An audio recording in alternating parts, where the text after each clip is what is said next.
Hi, everyone. My name is Ken Liu. I am a physics master's student at San Francisco State University, and my research is on gamma ray burst. I am carrying out this research with Dr. Nicole Lloyd-Ronning and Dr. Roseanne Chang at Los Alamos National Laboratory. The main goal of the research is to try to understand the underlying physics of gamma ray bursts and the progenitor system that produces them. And such physics leads to important questions such as which stars make a gamma ray burst and why. Gamma ray bursts are the most luminous objects in the universe. The duration of the prompt gamma ray emission is a signature of how long a relativistic jet lasts during the black hole accretion disk system that powers gamma ray bursts. And this quantity provides information about the amount of mass in the disk and the angular momentum in the black hole disk system. And importantly, it is linked to the properties of the progenitor system. Until now, primarily single massive star collapses have been considered as these progenitors.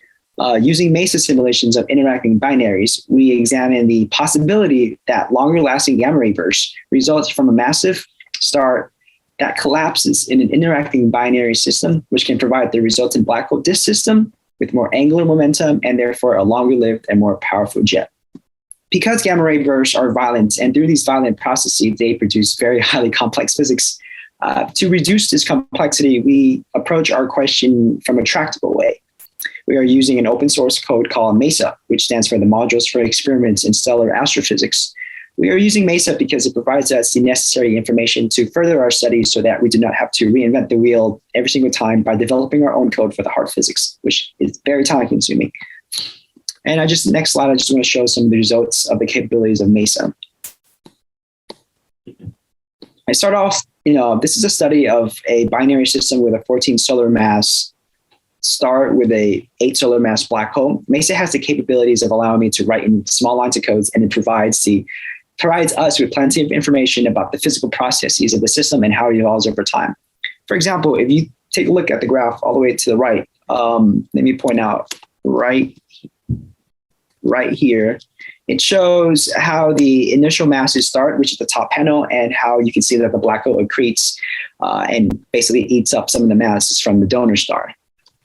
And it's a remarkable thing to try to understand such abstract things on your very own laptop. And with MESA, we can set the initial conditions of our physical system in any way we like. We can change the initial masses, the orbital period. This is useful because when we try to simulate nature, this helps us try to understand it a little bit more.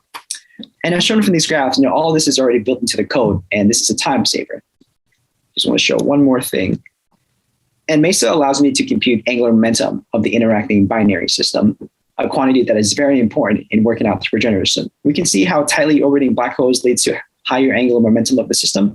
And the easiness of this code allows us to test our ideas quickly. And that is very, very useful when dealing with such a highly technical problem.